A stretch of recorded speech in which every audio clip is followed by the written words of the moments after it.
Hello everyone, तो कैसे हैं आप लोग। आशा करते हैं कि सभी लोग मस्त होंगे। तो दोस्तों, आज के इस लेक्चर में हम डिस्कस करेंगे क्लास 12 का चैप्टर 1 इलेक्ट्रोस्टैटिक्स। ठीक है, इससे रिलेटेड हमने और भी कुछ वीडियोस को अपलोड कर रखा है जिनका लिंक हमारे डिस्क्रिप्शन बॉक्स में दिया हुआ है। यदि आपने उन वीडियोस को नहीं देखा है तो एक बार डिस्क्रिप्शन बॉक्स खोलें और जाकर के उन वीडियोस को देखें। पार्ट वाइज जब आप देखेंगे तो आपको बड़ा ही क्लियरली समझ में आएगा ये चैप्टर। ठीक है, ये बड़ा ही इंटरेस्टिंग और मज़ेदार चैप्टर है। तो आइए देर न करते हुए स्टार्ट करते हैं आज के टॉपिक को। आज का जो हमारा टॉपिक है वह है torque acting on an electric dipole. ठीक है, किसी इलेक्ट्रिक डाइपोल को यदि हम यूनिफॉर्म इलेक्ट्रिक फील्ड में प्लेस्ड करते हैं तो उस पर टॉर्क उत्पन्न होता है और वो इलेक्ट्रिक डाइपोल रोटेट करना शुरू कर देगा। ठीक है, देखो इलेक्ट्रिक डाइपोल कैसे रोटेट करता है या उस पर लगने वाला फोर्स डाइपोल को रोटेट क्यों कराता है। आइए इन सब बातों को हम यहाँ पर डिस्कस करते हैं, इसके बारे में चर्चा करते हैं। ठीक है, तो हमारा टॉपिक क्या है? Torque acting on an electric dipole. Electric dipole, किसी भी इलेक्ट्रिक डाइपोल को जब हम यूनिफॉर्म इलेक्ट्रिक फील्ड में प्लेस्ड करेंगे, यानी कि सपोज कर लो कि ये हमारा एक यूनिफॉर्म इलेक्ट्रिक फील्ड है। यूनिफॉर्म इलेक्ट्रिक फील्ड का मतलब यह हुआ कि इसका मैग्नीट्यूड हर जगह एक समान होगा। ठीक है, यूनिफॉर्म इलेक्ट्रिक फील्ड कहने का सेंस क्या है कि हर जगह इसका वैल्यू एक समान होगा इलेक्ट्रिक फील्ड का। ठीक है, यहाँ पे ये मान लिया हमने पूरा इलेक्ट्रिक फील्ड है, इलेक्ट्रिक फील्ड लाइन्स यहाँ पे हमने बना दिया है। इस इलेक्ट्रिक फील्ड लाइन्स के बीच में हमने यहाँ पर एक इलेक्ट्रिक डाइपोल प्लेस्ड कर दिया। ये रहा हमारा electric dipole. This is minus Q charge, या हमने मान लिया चलो ये माइनस क्यू चार्ज है और इसको हमने मान लिया प्लस क्यू चार्ज, और दोनों डाइपोल लेंथ 2l पर अरेंज्ड हैं। ठीक है, यानी इनके बीच की दूरी 2l है। इस कंडीशन में इन दोनों पर दो इक्वल एंड अपोजिट फोर्सेस लगेंगे, यानी कह सकते हैं इस पर जो है एक फोर्स इधर की तरफ लगेगा तो इस चार्ज पर फोर्स इधर की तरफ लगेगा। अब समझना कि ये दोनों फोर्सेस इक्वल हैं लेकिन एक दूसरे के जस्ट अपोजिट क्यों हैं, ये समझाता हूं मैं आपको। सिंपली समझ लो कि अगर यहाँ पर ये इलेक्ट्रिक फील्ड लाइन क्रिएट हुआ है, मीन्स जरूर कोई ना कोई चार्ज्ड बॉडी है जो इस इलेक्ट्रिक फील्ड को क्रिएट करने का काम कर रहा है। इससे क्लियर हो रहा है, इस इमेज को देखकर ये क्लियर हो रहा है कि जो चार्ज बॉडी होगा या जो भी चार्ज प्लेट होगा वो इधर का पॉजिटिव कैरेक्टर शो करने वाला होगा, तभी जाके इलेक्ट्रिक फील्ड ऐसे आउटवर्ड डायरेक्शन में जाएगा। ठीक है, तो हम जानते हैं कि लाइक चार्जेज हमेशा एक दूसरे को रिपेल करते हैं और अनलाइक चार्जेज हमेशा एक दूसरे को अट्रैक्ट करते हैं। इट मीन्स कि ये जो पॉजिटिव चार्ज प्लेट होगा या कह सकते जो भी इधर चार्ज बॉडी होगी वो नेगेटिव वाले को अपने तरफ अट्रैक्ट करने का काम करेगी। ठीक है, और पॉजिटिव वाले को क्या करेगी? रिपेल करेगी। ठीक, देखो जनरली डाइपोल हम कहते किसको हैं? जैसे आप जानते हैं कि जो विवाहित जोड़े होते हैं, विवाहित जोड़े का जो बंधन है, जो बॉन्डिंग है, उसे तोड़ना बड़ा ही कठिन होता है। इन सेम वे जो इलेक्ट्रिक डाइपोल होगा, इलेक्ट्रिक डाइपोल के बीच के बॉन्डिंग को तोड़ पाना इतना आसान नहीं होता। इसीलिए डाइपोल को कपल भी बोला जाता है। डाइपोल को कपल बोला जाता है, इसका मतलब क्या हुआ? जैसे एक प्लस क्यू चार्ज है, एक माइनस क्यू चार्ज है, ये दोनों सपोज कर लो कि बहुत ही छोटे डिस्टेंस पे 2l डिस्टेंस पे यदि अरेंज्ड होंगे, ये प्लस क्यू है और दूसरा माइनस क्यू है, ये दोनों चार्जेस अगर बहुत ही छोटे से डिस्टेंस पे अरेंज्ड होंगे तो इनके बीच के डिस्टेंस को चेंज कर पाना बड़ा ही डिफ़िकल्ट होता है, या कह सकते दोनों चार्ज को अलग कर पाना बड़ा ही डिफ़िकल्ट होता है। ठीक है, अब देखिएगा जनरली होगा क्या कि ये जो पॉजिटिव चार्ज जो इलेक्ट्रिक फील्ड क्रिएट किया है, इस इलेक्ट्रिक फील्ड के कारण नेगेटिव चार्ज पे एक अट्रैक्शन उत्पन्न होगा, मतलब नेगेटिव चार्ज को अपने तरफ खींचेगा। इसको ऐसा प्रतीत होगा कि नेगेटिव चार्ज हमारे तरफ आ रहा है। ठीक, ऐसा लगेगा भी क्योंकि ये अगर सपोज को ले चार्ज यहाँ पर है तो यहाँ से मूव करते करते इधर आ गया। लेकिन सोचने वाली बात यह है कि जब इस चार्ज को पता चला कि ये मेरे दूसरे जोड़े को रिपेल करने का काम कर रहा है, इसका मतलब ये हुआ कि हमारा बंधन टूट जाएगा, और जब हमारा बंधन टूट जाएगा तो हम बिछड़ जाएंगे, यह सोचकर जो नेगेटिव चार्ज है इसके तरफ नहीं जाएगा। और जब नेगेटिव चार्ज उधर नहीं जाएगा तो देखो क्या होगा। अब देखा हमने एक फोर्स इधर की तरफ लगा F और दूसरा फोर्स इधर की तरफ लगा F। दोनों फोर्सेस इक्वल हैं बट एक दूसरे के जस्ट अपोजिट डायरेक्शन में, means it will create a torque. Okay, और जैसे ही टॉर्क क्रिएट होगा, ये जो हमारा चार्ज है या जो डाइपोल है, ये डाइपोल रोटेट करना शुरू कर देगा। ठीक है, यानी कि देखो सपोज कर लो कि ये हमारा डाइपोल है, लेट अस सपोज कि ये क्या है, डाइपोल। इस डाइपोल पे इधर हमारा माइनस क्यू चार्ज है और इधर प्लस क्यू चार्ज है। प्लस क्यू चार्ज पे इधर की तरफ फोर्स लग रहा है और माइनस क्यू चार्ज पे इधर की तरफ फोर्स लग रहा है। अब देखो दोनों ही फोर्सेस जब ऐसे एक दूसरे के अपोजिट लगेंगे तो ये क्या करना शुरू कर देगा, ऐसे रोटेट करना शुरू कर देगा ना, रोटेट करना शुरू कर देगा सिंपली। तो कह सकते हो कि यहाँ पर टॉर्क उत्पन्न हुआ दो इक्वल एंड अपोजिट फोर्सेस के कारण, और ये जो डाइपोल है हमारा, डाइपोल रोटेट करना स्टार्ट कर देगा।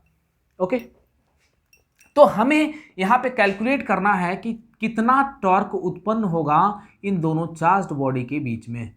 अब देखो यहाँ पे हमारा डाइपोल है, इसका डाइपोल लेंथ 2l हो गया, तो इसका वर्टिकल कंपोनेंट कितना होगा, 2l साइन थीटा। अगर ये एंगल थीटा है तो हमें वर्टिकल कंपोनेंट मिल जाएगा 2l साइन थीटा, और इसका हॉरिजॉन्टल कंपोनेंट मिलेगा 2l कॉस थीटा। ओके, ये चीज़ क्लियर हो गया होगा। वर्टिकल कंपोनेंट मिलेगा साइन थीटा के फॉर्म में और हॉरिजॉन्टल कंपोनेंट मिलेगा कॉस थीटा के फॉर्म में। As we know that torque is equal to होता है force into perpendicular distance, force into perpendicular distance. इसको परपेंडिकुलर डिस्टेंस कहो या फिर आर्म्स ऑफ कपल भी बोलते हैं, परपेंडिकुलर डिस्टेंस कह सकते हैं या फिर क्या कह सकते हो, आर्म्स ऑफ कपल कह सकते हो। तो टॉर्क को हम रिप्रेजेंट करते हैं टाउ से, टाउ बराबर मिल जाएगा F cross 2l sine theta. ठीक है, इसका वर्टिकल डिस्टेंस देखो कितना है, 2l साइन थीटा है, इसलिए हमने लिखा 2l साइन थीटा। अब देखना यहाँ पे टॉर्क बराबर मिलेगा, अच्छा यहाँ पे एक चीज़ हम लिखते हैं, बट फोर्स बराबर होता है Q इंटू ई। ऐसा कैसे, क्योंकि आपने इलेक्ट्रिक फील्ड इंटेंसिटी बराबर लिखा था, फोर्स पर यूनिट चार्ज को हम लोग इलेक्ट्रिक फील्ड इंटेंसिटी कहते हैं। तो जब चार्ज इधर गया तो फोर्स मिल जाएगा, force is equal to Q into E मिल जाएगा। तो सिंपली हमने यहाँ पर लिखा कि but force is equal to होता है Q into E. Inputting this value in first equation we will get, inputting the above value in first equation we get, देखना क्या मिलेगा हमें, टाउ इज इक्वल टू मिल जाएगा, tau is equal to Q into E into 2l sine theta. आप जानते हैं Q into 2l मिलकर के बन जाएगा P। Q इंटू 2l क्या होता है भाई, P होता है डाइपोल मोमेंट, होता है इलेक्ट्रिक डाइपोल मोमेंट। हमने प्रीवियस वीडियो में बता रखा है, इसका लिंक डिस्क्रिप्शन बॉक्स में दिया है बच्चों, जाके उसे जरूर देखना, तभी जाके इसे देखो तो ज़्यादा बेहतर समझ में आएगा। ठीक है, तो टाउ इज इक्वल टू मिल जाएगा PE साइन थीटा। ओके, हमने Q और 2l के जगह पे Q इंटू 2l का वैल्यू रख लिया जो कि है P, तो मिला हमें PE साइन थीटा। यहाँ पर देखो कुछ कंडीशंस लिखते हैं, पहले तो हम इन वेक्टर फॉर्म लिख लेते हैं, इन वेक्टर फॉर्म देखो वेक्टर फॉर्म में जब हम इसे रिप्रेजेंट करेंगे तो क्या मिलेगा, टाउ इज इक्वल टू मिल जाएगा P cross E। Okay, tau is equal to क्या मिल गया, P क्रॉस E। अच्छा, हमने कैसे कह दिया कि ये क्रॉस प्रोडक्ट के फॉर्म में होगा, क्योंकि हमें फार्मूले में साइन थीटा दिख गया, और जैसे ही फार्मूले में साइन थीटा दिखेगा इसका सेंस यह हुआ कि ये एक वेक्टर क्वांटिटी है टॉर्क, और यहाँ पे क्रॉस प्रोडक्ट होगा। ठीक है, यदि इस फार्मूले में कॉस थीटा दिखता मीन्स एक स्केलर क्वांटिटी होता और यहाँ पर डॉट प्रोडक्ट नजर आता। ठीक है, और आगे बढ़ते हैं। अब यहाँ पे देखो कुछ केसेस लिखते हैं, if theta is equal to 0 degree then tau बराबर 0। ओके, अगर थीटा की वैल्यू 0 डिग्री होगी तो टॉर्क की वैल्यू 0 हो जाएगी। ऐसा क्यों, क्योंकि साइन 0 का वैल्यू 0 होता है। In second case, if theta is equal to 90 degree then torque will be maximum. Okay, तो यहाँ पे टॉर्क क्या हो जाएगा बच्चों, मैक्सिमम हो जाएगा, जिसका वैल्यू P इंटू ई होगा। ओके, अब देखना नेक्स्ट कंडीशन हम देखते हैं, if tau is equal to if theta is equal to 180 degree then tau will be equal to 0। लेकिन दोनों में कुछ अंतर होगा। दोनों में अंतर देखो क्या होगा, जब थीटा की वैल्यू 0 डिग्री होगी तो ये एक स्टेबल कंडीशन होता है, एक स्टेबल कंडीशन होता है। इसका सेंस यह हुआ कि यहाँ पे डाइपोल टूटने का चांस नहीं होता, डाइपोल स्टेबल होता है। ठीक है, ऐसा कब होगा, जब इस साइड में पॉजिटिव चार्ज आ जाए और यहाँ पर नेगेटिव चार्ज हो, तो ये जो कंडीशन होगा वो एक स्टेबल कंडीशन होगा, वहाँ पर डाइपोल टूटने का चांस कम होगा, या दोनों जो पोल हैं इसके वो अलग नहीं होंगे। ये जो होता है वो अनस्टेबल कंडीशन होता है। अनस्टेबल कंडीशन का मतलब क्या हुआ कि यदि यहाँ पर नेगेटिव चार्ज हो और यहाँ पर पॉजिटिव चार्ज हो तो ज़्यादा चांस बनेगा कि माइनस क्यू चार्ज इसके तरफ अट्रैक्ट हो जाए और इनके बीच का जो बॉन्डिंग है वो बॉन्डिंग टूट जाए और दोनों अलग हो जाएं। ठीक है, इस वजह से इसको हम कहते हैं अनस्टेबल कंडीशन। ठीक है, और ये जो टॉर्क की वैल्यू है ये वैल्यू मैक्सिमम टॉर्क प्रोड्यूस करता है। ठीक है, तो जल्दी से वीडियो को पॉज करके आप इस वीडियो को नोट करें, फिर हम बढ़ते हैं अपने अगले टॉपिक की ओर। या इसी के साथ साथ मैं साइड में थोड़ा जगह है, यहाँ पे मैं आपको पोटेंशियल एनर्जी भी बता देता हूँ कि टॉर्क ये जो डाइपोल जो रोटेट कर रहा है इस डाइपोल की पोटेंशियल एनर्जी कितनी होगी, आइए वह भी हम साथ ही साथ चर्चा कर लेते हैं। हम जानते हैं कि यदि डाइपोल रोटेट करेगा तो वहाँ पर एक एंगुलर डिस्प्लेसमेंट होगा। सिंपल सी बात है, कोई भी बॉडी यदि रोटेट करती है तो वहाँ पर एंगुलर डिस्प्लेसमेंट होता है। तो यहाँ पे कहोगे कि सपोज कर लिया कि हमारा जो डाइपोल है, डाइपोल पहले θ1 डिग्री पर था in comparison of electric field. ये इलेक्ट्रिक फील्ड है मान लो, इस इलेक्ट्रिक फील्ड के कंपेरिजन में हम देख रहे हैं कि ये θ1 डिग्री पर था मान लो, थोड़ा सा रोटेट हुआ और रोटेट होकर के अब ये डाइपोल यहाँ पर आ गया है, तो अब इसके रिस्पेक्ट में इसका एंगल हो गया θ2 हो गया। ठीक है, तो हम देख रहे हैं कि इन दोनों के बीच में डिस्प्लेसमेंट हुआ कितना। हम देख रहे हैं कि थीटा पे था, थीटा से θ2 पे चला गया, यानी θ2 माइनस θ1 जो है डिस्प्लेसमेंट हुआ है, एंगुलर डिस्प्लेसमेंट हुआ है डाइपोल का। ओके, तो यहाँ पे लिख सकते हो क्या, as we know that potential energy will be equals to tau into d theta।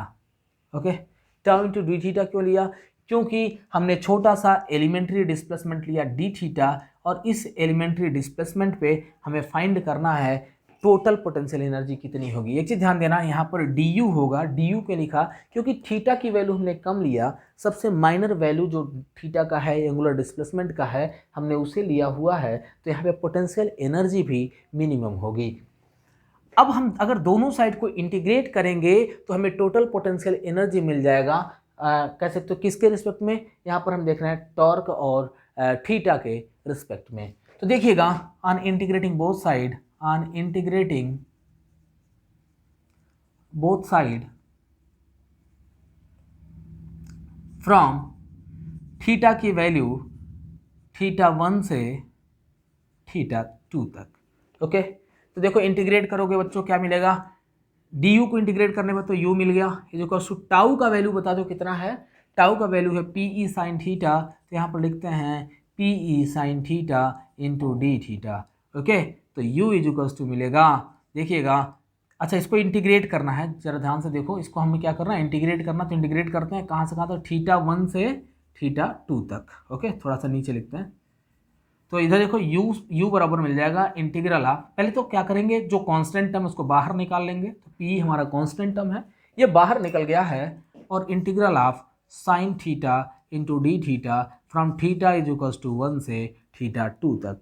Okay, sine theta को जब हम इंटीग्रेट करेंगे तो माइनस कॉस थीटा आ जाएगा, means u will be equals to, minus sine को हम बाहर ले लेते हैं तो मिलेगा pe कॉस थीटा, क्योंकि यहाँ पे माइनस कॉस थीटा आएगा तो माइनस साइन को हमने बाहर ले लिया है, और एक थीटा की वैल्यू माइनस θ1 से θ2 तक, तो u इज टू मिलेगा pe cos θ1 minus θ2। Okay, cos θ2 sorry, cos θ2। ठीक है, अब कहोगे ये कहाँ से है, हम जानते हैं θ2 माइनस θ1 लिखा जाएगा यहाँ पर, final value minus initial value, लेकिन ये माइनस साइन है, माइनस को जब हम अंदर लेंगे तो जो वैल्यू पॉजिटिव था वो नेगेटिव हो जाएगा और जो नेगेटिव वैल्यू है वो पॉजिटिव हो जाएगा। तो ये हमें मिला पोटेंशियल एनर्जी का फॉर्मूला। ठीक है, तो तब तक आप इसे नोट करें, हमें कुछ जगह लेना पड़ेगा इसे मिटाने के लिए। आप इसे नोट करते रहें, मेरे साथ साथ नोट करते रहेंगे तो ज़्यादा बेहतर होगा, आपका नोट्स भी प्रिपेयर हो जाएगा। तो इसे मिटाते हैं। देखो यहाँ पर अब हम क्या करेंगे, कुछ कंसिडरेशन लेंगे। जैसे u यहाँ पे देखो क्या करते हैं, अगर हम मानते हैं कि θ1 की वैल्यू 90 डिग्री है तो यहाँ पे लिखेंगे if θ1 is equals to 90 degree and θ2 is equals to theta, then हमें क्या मिलेगा, ध्यान से देखिएगा। θ1 की वैल्यू जब 90 होगी तो cos θ1 हो गया 0, तो मिलेगा u is equals to PE cos theta, और यहाँ पे माइनस को बाहर, क्योंकि देखो cos θ2 नेगेटिव है तो ये माइनस साइन बाहर आ जाएगा और θ2 के जगह पे हमने थीटा रख लिया है तो यहाँ पे वैल्यू मिल गया थीटा, और इस cos θ1 की वैल्यू 0 हो जाएगी क्योंकि θ1 90 है तो cos 90 की वैल्यू 0 होता है। ये हमें फार्मूला मिला पोटेंशियल एनर्जी का। इसको अगर हम चाहें तो वेक्टर फॉर्म में लिख सकते हैं, लिखेंगे इन वेक्टर फॉर्म। बच्चों ध्यान से देखना, यहाँ पे फार्मूले में आपको दिख रहा है cos थीटा, और cos थीटा दिखते ही हमें पता चल जाना चाहिए कि एक स्केलर क्वांटिटी होता है, और जैसे ही sin थीटा दिखेगा हमें ये पता चल जाना चाहिए कि एक वेक्टर क्वांटिटी होता है। जैसे टॉर्क के केस में हमें sin थीटा दिखा था तो हमने बोल दिया कि वेक्टर क्वांटिटी होगा, वैसे ही यहाँ पे cos थीटा दिखा मतलब ये स्केलर क्वांटिटी होगा, तो इस पर हम वेक्टर का सिंबल नहीं लगाएंगे। पोटेंशियल एनर्जी बराबर मिल जाएगा vector P cross E, sorry की क्रॉस नहीं, यहाँ पे डॉट होगा, बाई मिस्टेक हमने क्रॉस लिख दिया था। यहाँ पे देखो क्या मिल गया, वेक्टर P डॉट E मिल जाएगा हमें पोटेंशियल एनर्जी का फार्मूला। और यहाँ पर भी देखो कुछ केसेस लिख लेते हैं। If theta is equals to 0 degree then U will be minus PE। Okay, दूसरा condition, if theta will be 90 degree then U will be equals to 0। 0 कैसे हुआ समझ गए होंगे, क्योंकि cos 90 का वैल्यू 0, तो 0 का मल्टीप्लाई किया P में तो 0 ही आएगा। और थर्ड कंडीशन यहाँ पे लिखते हैं, if theta is equals to 180 degree then U is equals to P into E। Okay, तो ये जो हमारे वैल्यू थे ये हमें मिल गया पोटेंशियल एनर्जी का फॉर्मूला। तो तब तक वीडियो को पॉज करके जल्दी से इसे नोट कर लो या फिर इसका स्क्रीनशॉट ले लो, मैं थोड़ा साइड हो गया हूँ। चलिए इसको इरेज करते हैं और इरेज करके बढ़ते हैं अपने अगले टॉपिक की ओर, तब तक आप इसे नोट कर लें। मैं थोड़ा साइड हो जा रहा हूँ। चलिए अब तक आप नोट कर लिए होंगे इसको, आगे बढ़ते हैं। आगे हम बताएंगे आपको चार्ज डिस्ट्रीब्यूशन के बारे में। आज के इस लेक्चर में हम चार्ज डिस्ट्रीब्यूशन को भी डिस्कस कर देंगे और कल हम गॉस थ्योरम को डिस्कस कराकर और उसके सारे एप्लीकेशंस को भी डिस्कस कर देंगे अपने अगले वीडियो में। तो दोस्तों ज़्यादा से ज़्यादा हमारे चैनल को शेयर करें अपने दोस्तों के पास, क्योंकि हमारे जो कॉन्सेप्ट्स हैं या जो कह सकते हो कि जो भी मैं नोट्स भी प्रोवाइड करता हूँ आपको, साथ ही साथ ये नोट्स काफ़ी इजी लैंग्वेज में होते हैं जिनको प्रिपेयर कर पाना काफ़ी आसान होता है। अगर आप हमारे साथ साथ चलते रहें तो आपको बड़ा ही क्लियरली समझ में आएगा और एक क्लास वाली फीलिंग आएगी हमारे इस ऑनलाइन लेक्चर में भी। ठीक है, तो चलिए देखते हैं, चार्ज डिस्ट्रीब्यूशन समझते हैं। चार्ज डिस्ट्रीब्यूशन क्या होता है? देखो जो चार्ज डिस्ट्रीब्यूशन होता है वो 3 तरह का चार्ज डिस्ट्रीब्यूशन होगा। सबसे पहला होता है लीनियर चार्ज डिस्ट्रीब्यूशन। ओके, सबसे पहला हो गया लीनियर चार्ज डिस्ट्रीब्यूशन। दूसरा होता है surface charge distribution, surface charge distribution.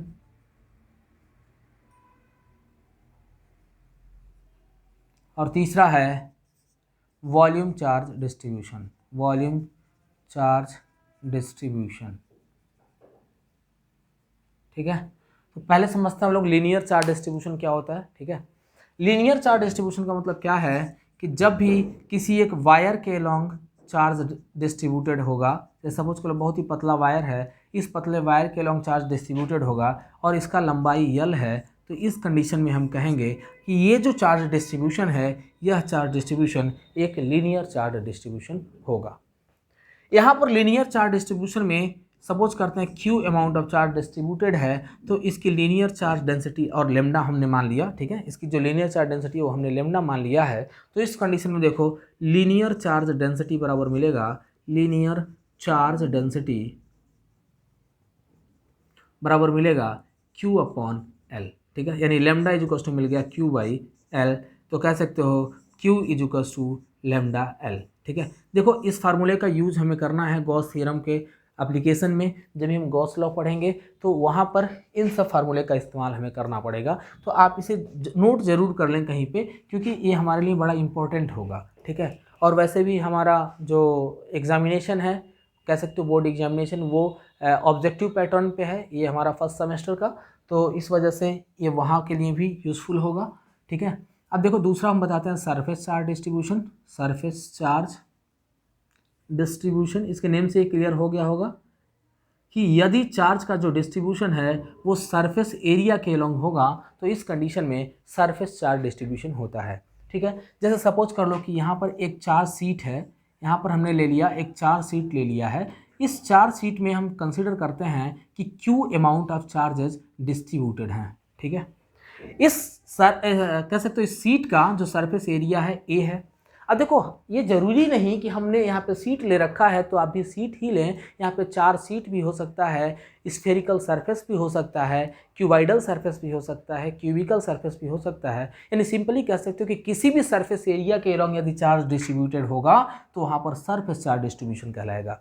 और सरफेस चार्ज डिस्ट्रीब्यूशन के केस में जो चार्ज डेंसिटी होती है उस चार्ज डेंसिटी को हम सिग्मा से रिप्रेजेंट करते हैं, जिसका नाम होता है सरफेस चार्ज डेंसिटी। तो देखना यहाँ पे मिलेगा हमें सरफेस चार्ज डेंसिटी बराबर सरफेस चार्ज डेंसिटी बराबर मिल जाएगा Q अपॉन A। यहाँ पे Q क्या है, amount of charge present in this seat, और A क्या है, the surface area of the seat, okay. तो सिग्मा बराबर मिला Q अपॉन A, तो सिंपली कह सकते हो यहाँ से Q का वैल्यू मिल जाएगा सिग्मा इंटू A। इस फार्मूले का भी यूज़ हमें करना है गॉस थ्योरम के एप्लीकेशन में, ओके।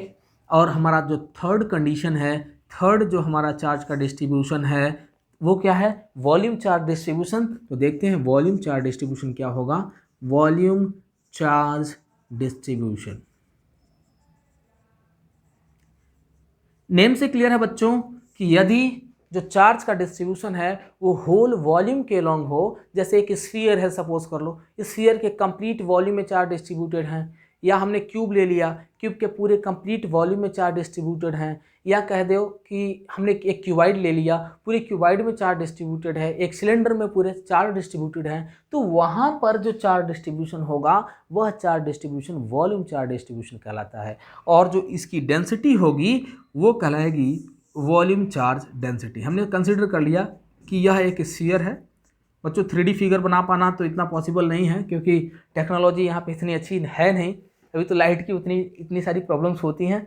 खैर समझ लो कि किसी तरह से काम चल रहा है, आप लोगों को पढ़ा रहा हूँ, जितना हो पा रहा है मेरे से उतना आपके लिए करने की कोशिश कर रहा हूँ, और अंततः प्रयास करूँगा कि आपका फ़ायदा ही हो, मेरे से कोई नुकसान ना हो, और मेरे से जहाँ तक हो पाएगा मैं अथक प्रयास करूँगा कि आपके लिए अच्छा से अच्छा कंटेंट लेकर के आ सकूँ और बिल्कुल टॉपिक वाइज पढ़ा सकूँ, ठीक है। तो आइए देखिए यहाँ पे वॉल्यूम चार्ज डेंसिटी में, जैसे यहाँ पे ये जो हमने 3D फिगर बनाया है, ये 3D फिगर का मतलब जैसे बॉल तुमने देखा होगा, क्रिकेट बॉल देखा होगा, वो क्रिकेट बॉल क्या होता है, एक स्फेरिकल शेप का होता है, लेकिन आप जानते हैं क्रिकेट बॉल के अंदर थोड़ा सा खाली जगह होता है, तो वो हॉलो स्फीयर हो जाएगा। अगर उस जगह को हम फिल कर देते हैं, जैसे तुमने कंचे देखे होंगे, जो शीशे की जो गोली आती है जो बच्चे खेलते हैं, वो क्या हो गया, एक स्फीयर हो गया, परफेक्ट स्फीयर का एग्जाम्पल हो गया।